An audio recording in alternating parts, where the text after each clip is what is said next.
Hey, Shalom Akim, Shabbat Shalom. All right, this is your brother Zakaria Allah, branched out here in Williamsport, Pennsylvania.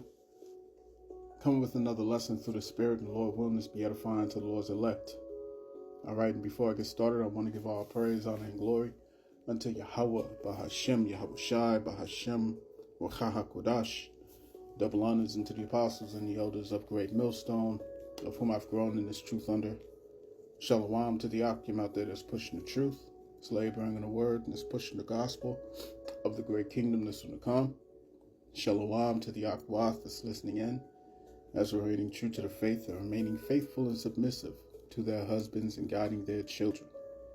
And shalom to the hopeful elect of the 12 tribes that scattered abroad throughout the four corners of the earth, you Israelite foreigners out there who live among the heathen and who look like those heathen nations.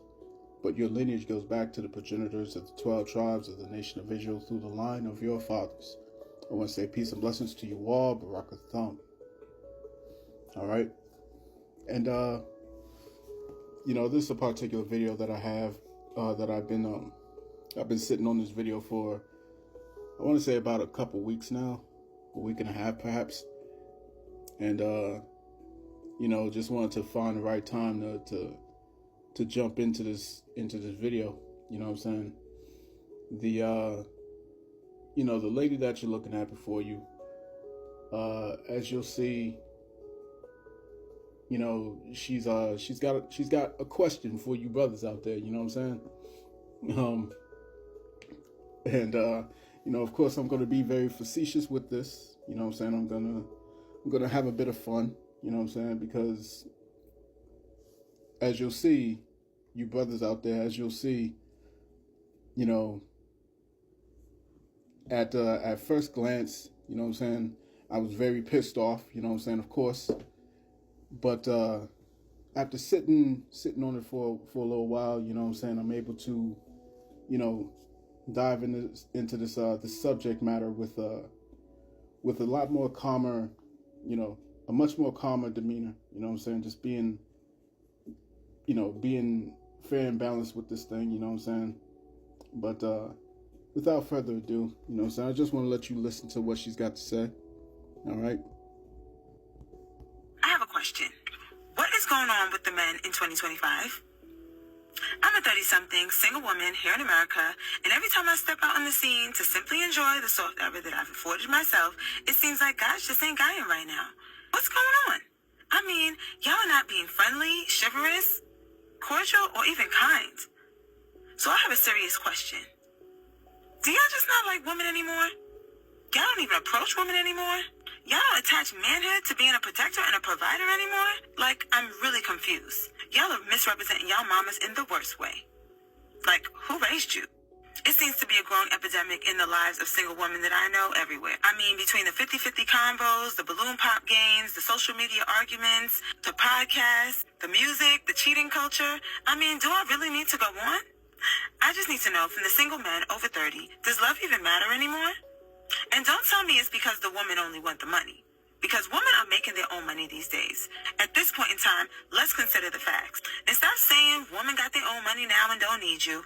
Women want some of the most basic things that you can offer, most of which are priceless. For most of the women that I know, love don't cost a thing. Respect is the definition of high value, mental health is wealth, and loyalty is free. Not to mention, did anybody teach you that two heads were better than one? Two incomes are better than none?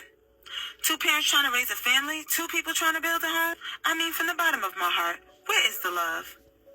To the men, I really want to hear from you. We need answers. All right. So I'm gonna start this off with getting the one statement that she just made, right? And I'm gonna get into the scriptures here. Right? Because there's actually a good point to be made with that. All right, where she said two are better than one, two incomes are better than none. I think that's what she said. But I'm going to get this in the book of Ecclesiastes, chapter 4, verse 9. All right. And it reads, two are better than one, because they have a good reward for their labor. You see what I'm saying? Because they have a good reward for their labor. Now, of course, you have this lady, you know what I'm saying, this lovely lady who seems to be very attractive, you know what I'm saying? Of course, you know what I'm saying, you look at the hair is most likely not hers. You look at the lace fronts are not real. You look at the necklace is most likely purchased off Shein or Temu, perhaps. You look at her face, you know what I'm saying, she's most likely caked up with at least 4 layers of makeup. All right, but all things considered, she's somewhat of an attractive lady, right? But when you have this question, which is not really a question, it's more so of a disingenuous statement that's masked as a question. You know, when you look at the hubris that's oozing off of her in this video. All right, let's look up the word for hubris real quick.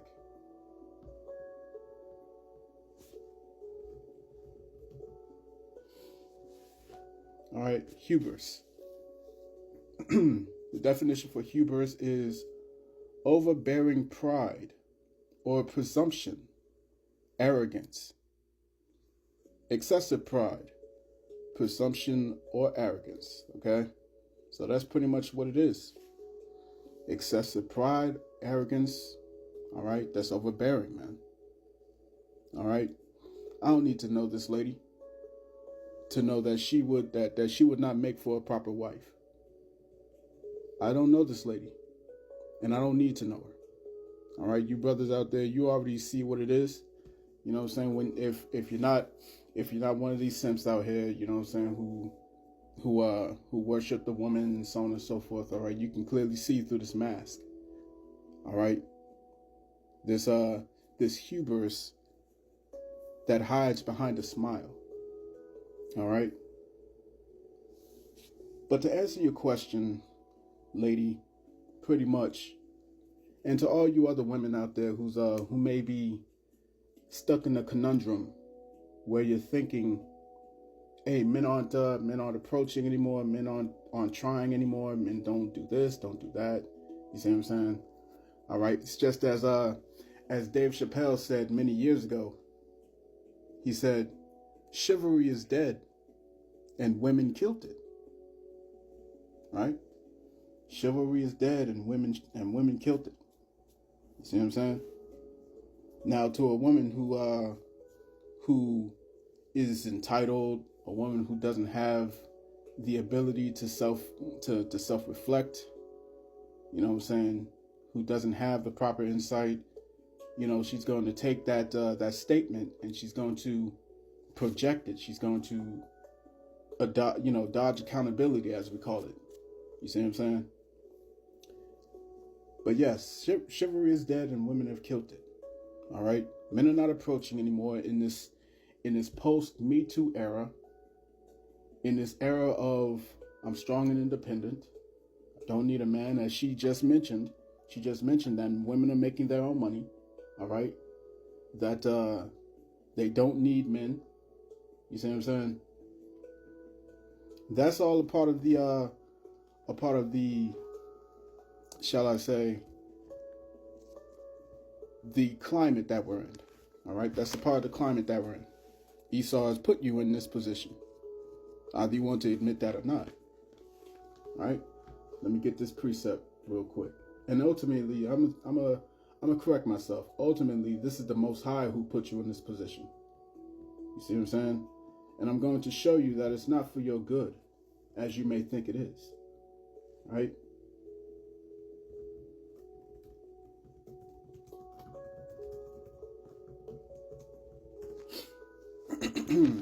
Let's go to Jeremiah. Let's see. Yep. This is Jeremiah chapter 31.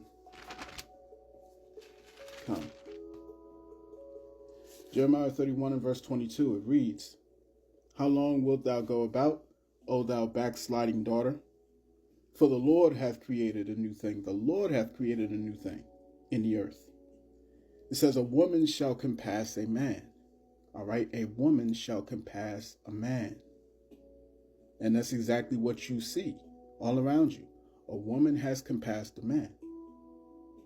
Okay? Now, has it been to your benefit?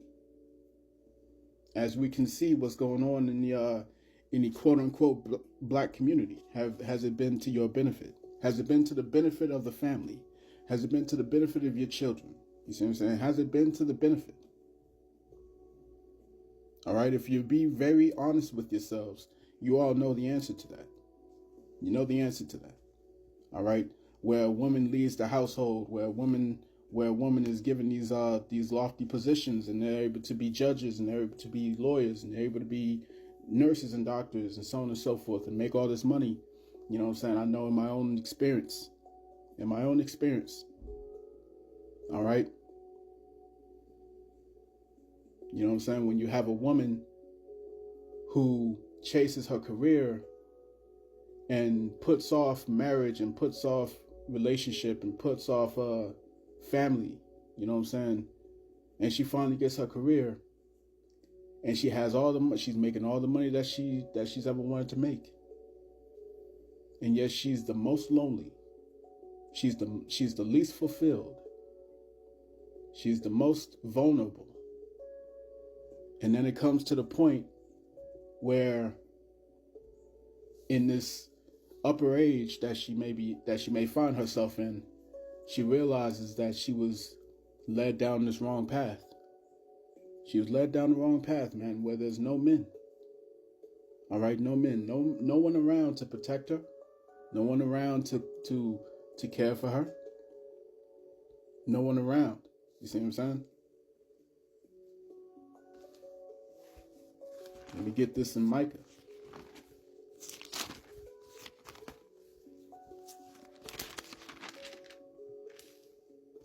This is Micah chapter 7 and verse 10. It says, then she that is mine enemy shall see it, and shame shall cover her, which said unto me, where is the Lord thy God? Mine eyes shall behold her. Now shall she be trodden down as the mire in the streets. See what I'm saying? As we can all see, the economy is falling apart. This empire that we've been exposed to, that we've lived in our whole lives, this thing is falling apart now. All right?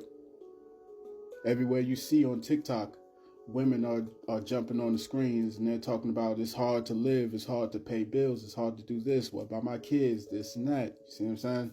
This one divorced her husband because she wanted to have a free life, and then months later, down the line, she's back on the internet again, complaining about how she's lonely, complaining about I should have never divorced my husband. You see what I'm saying? Talking about oh, my husband moved on. He's got another woman. He's remarrying. How could he do this? How can he do that? So on and so forth. You know what I'm saying? All right. It has not benefited you women. It's not benefited you women, and you know this. You see what I'm saying? So I wanted to do something a little different with this lesson. As I said, I was sitting on this video for quite some time. And I wanted to showcase this one book that I have. And I'm going to show it to you real quick. All right, this is the book that I'm going to be reading from. It's called Reclaiming the Black Feminine. All right? And we say so-called black around here because, of course, that was a name or, a title that's been placed on the Israelites of the Southern Kingdom, you know what I'm saying, by these Edomites. All right. And that word black has every meaning that's negative. All right. We don't call ourselves black. Those that are unlearned, they call themselves by that color. All right. That's why they called themselves white in 1681. All right. So let's go into this book called Reclaiming the Black Feminine, The Lies of Feminism and the Road to Recovery by Kendra Davis. All right, you may know this YouTube channel called The Crimson Cure. All right, The Crimson Cure. Let me see if I can show you that real quick. Bear with me. All right, this would actually be Kendra Davis's channel. Her channel name is The Crimson Cure. So you go ahead, you can subscribe. You know what I'm saying? She makes excellent videos.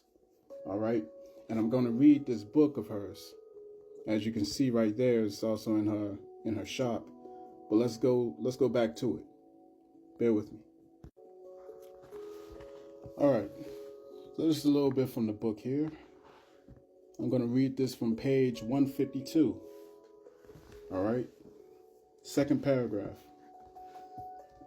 And it reads, even though I feel strongly that inner beauty is more enduring and more important than outer beauty, which fades, outer beauty shouldn't be neglected or forgotten.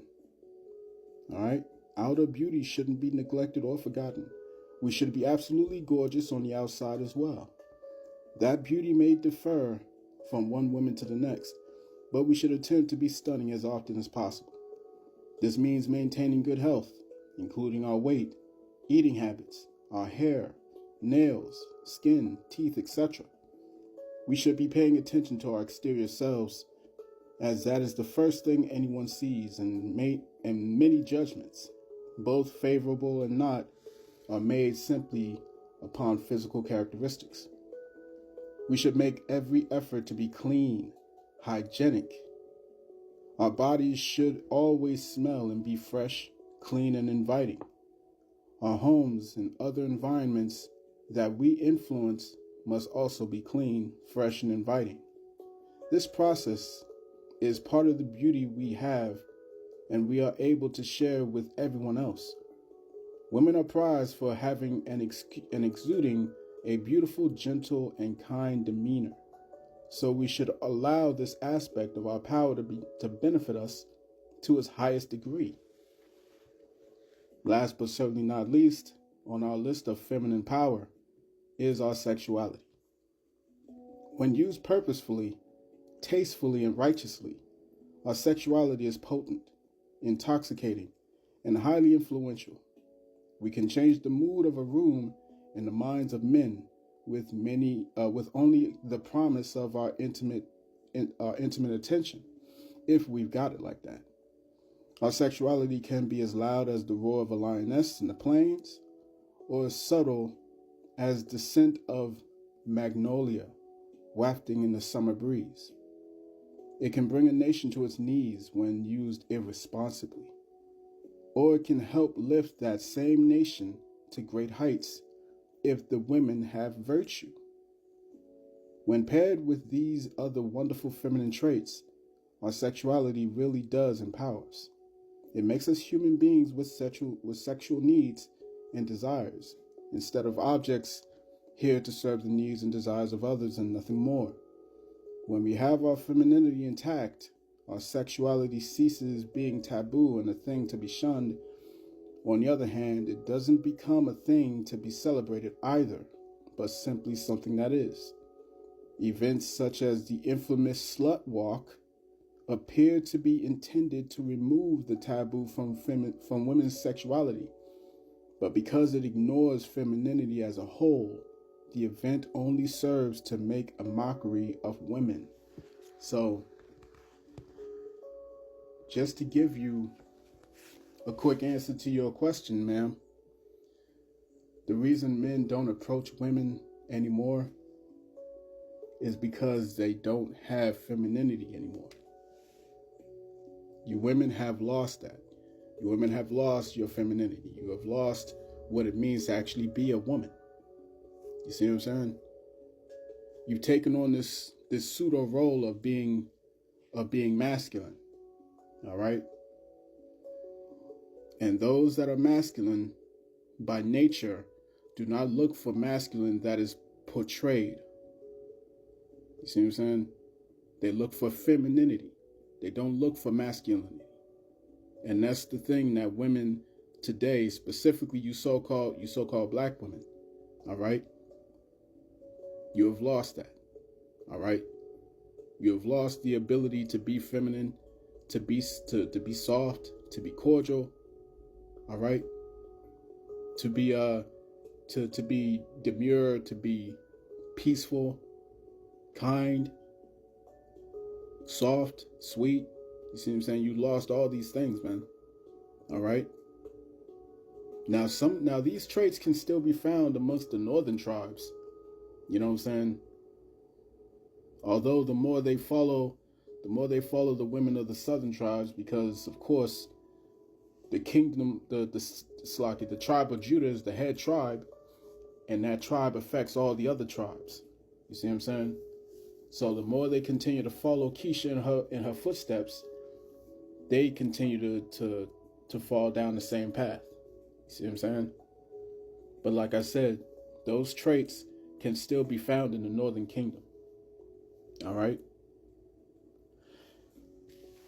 So let's go to the scriptures.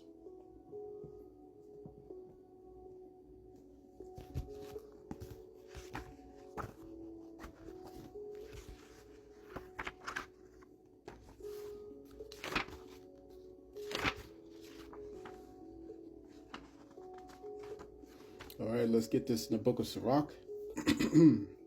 Sirach chapter 26, and let's start at verse 13.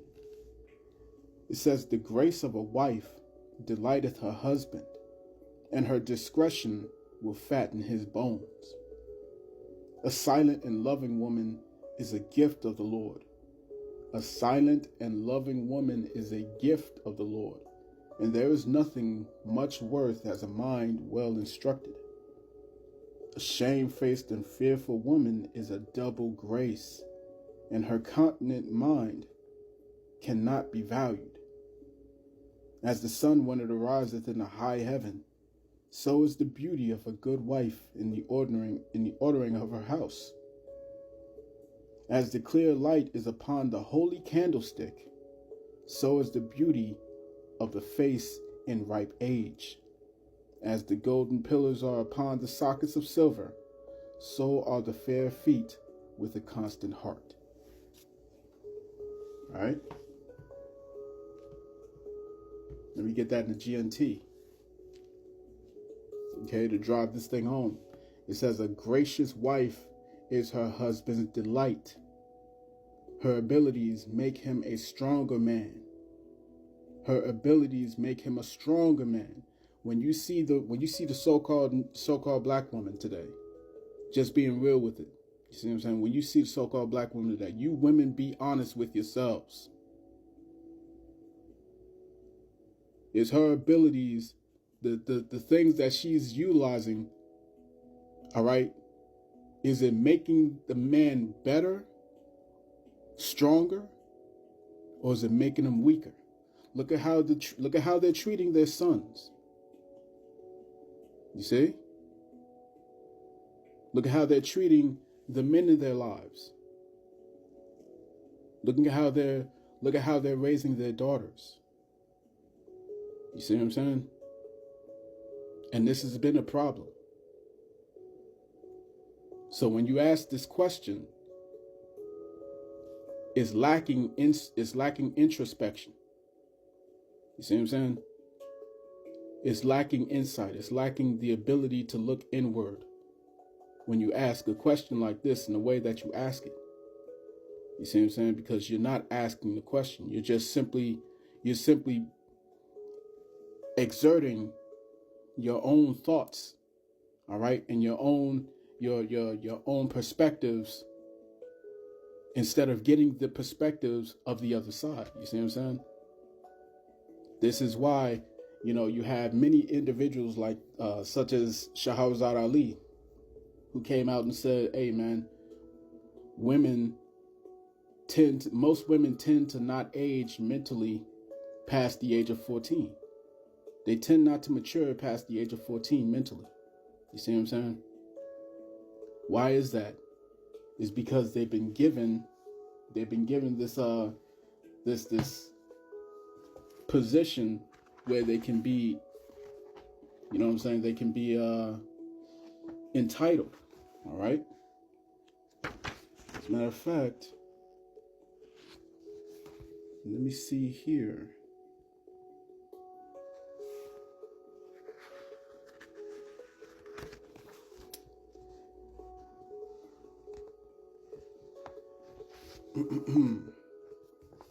Let's read this. Let's read this here in page. Let's see. Page 154. All right. Let's read this here in page 154. Second paragraph of the same book, Reclaiming the Black Feminine, the Lies of Feminism and the Road to Recovery. All right. Page 154, second paragraph, reads, another thing to understand about our feminine power is our emotional and spiritual maturity. We cannot experience the true essence of our power if we refuse to grow up. It may come as a shock, but because we have been taught the wrong information via feminism, we just can't seem to gain the maturity we need to become better women overall. In many respects, women behave somewhat like children. Without any standard, along with a structure that enforces a standard of behavior, women will act impulsively and according to their emotions. This is why a boy that is raised by a woman, specifically so-called black women, they become what? They become full of emotions. You see what I'm saying? But that's a deadly mixture.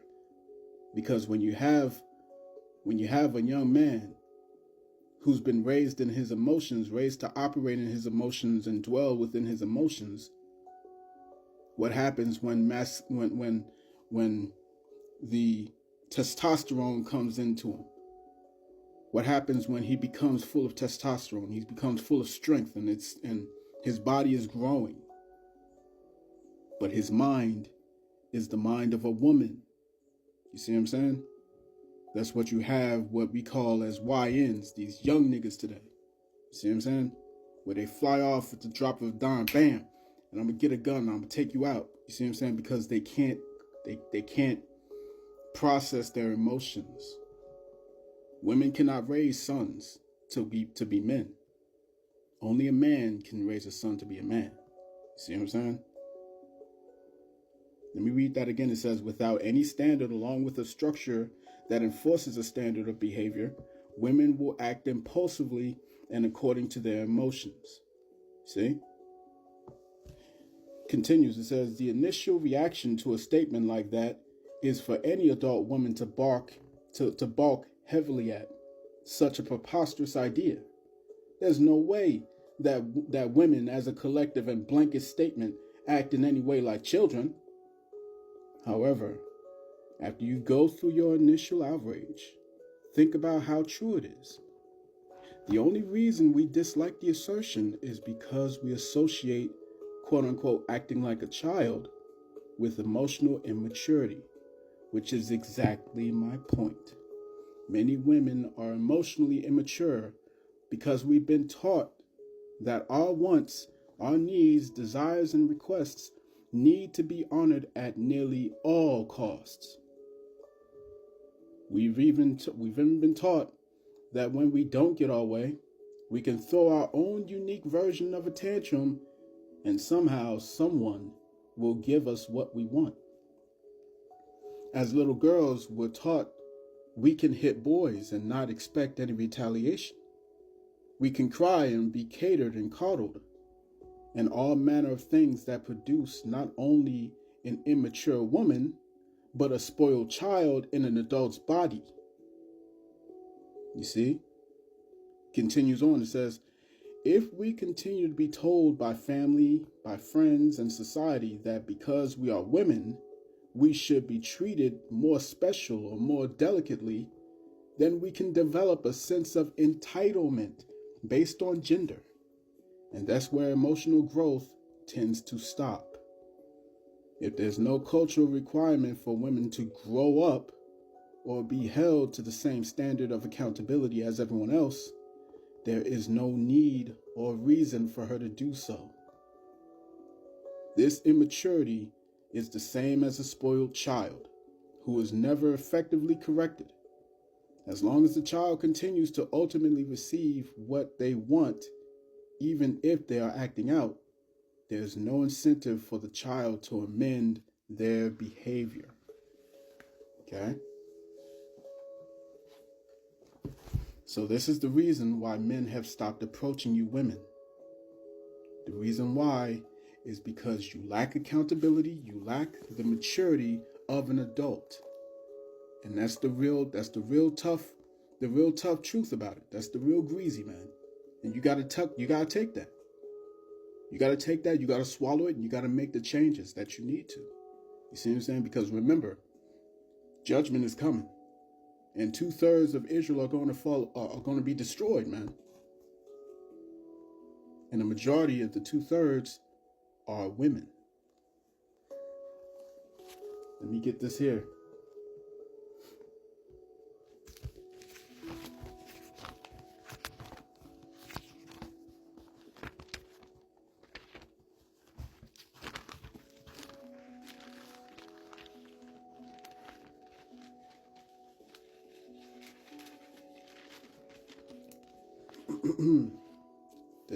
This is 1 Timothy chapter 5 and verse 6. It reads, "But she that liveth in pleasure is dead while she liveth." When you're taught that you can go and you can have your own OnlyFans, you can do this, you can twerk, in the middle of the highway, you can go and do this and do that and be promiscuous, man. All right, you're living in pleasure. Guess what? You're dead already. You're dead already. You see what I'm saying? The scriptures say that let me get that. That's a good one to end this off with. Let's go to Proverbs.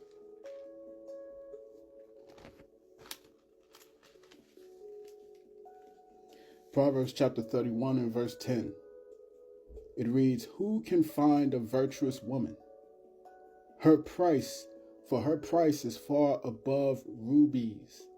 For her price is far above rubies." Let me NLT that thing, man. As the beloved elder Yahawah likes to say, it's time to NLT that thing. Let's go to Proverbs 31 real quick.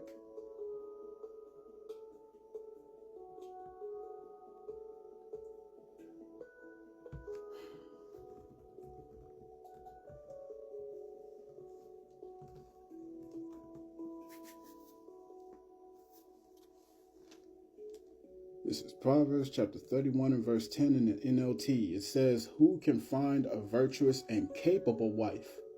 She is more precious than rubies." All right. So that's pretty much it, man. You know what I'm saying? Yahawah Bahashem Yahawashi for laying the spirit upon me to do this lesson. You know what I'm saying? Like I said, I've been sitting on this for about a week now. You know what I'm saying? And the spirit jumped on me now to tackle this thing. You know what I'm saying? So take heed, you women out there, man. Take heed. If you're sitting here saying, I'm strong and I'm independent, you know what I'm saying? I make my own money. I can do this. I can do that. You know what I'm saying? Who gonna check me, boo? All right. All that shit is about to come down. It's about to come to an end. You see what I'm saying? All that's about to come to an end, man. And the Lord is going to bring all of that right side up. All right. As we gotten earlier in the book of Jeremiah, all right, it was the Lord who put it upside down and allowed you women through Esau Edom's system to be put above men. You see what I'm saying? But guess what? Guess what? The Lord is about to turn it right side up. No longer upside down, man. It's going to be the true equalizer. All right. And that is Jacob's trouble. So I'm going to cut that there. I pray this lesson was edifying to the elect of the nation of Israel. This has been your brother, Zakaria Allah, branched out here in Williamsport, Pennsylvania. In closing, I want to give all praise, honor, and glory unto Yahawah Bahashem Yahawashi, Bahashem Yahawadah. Double honors to the apostles and the elders of Great Millstone, of whom I've grown in this truth under. Peace and blessings to the hopeful elect. Shalom.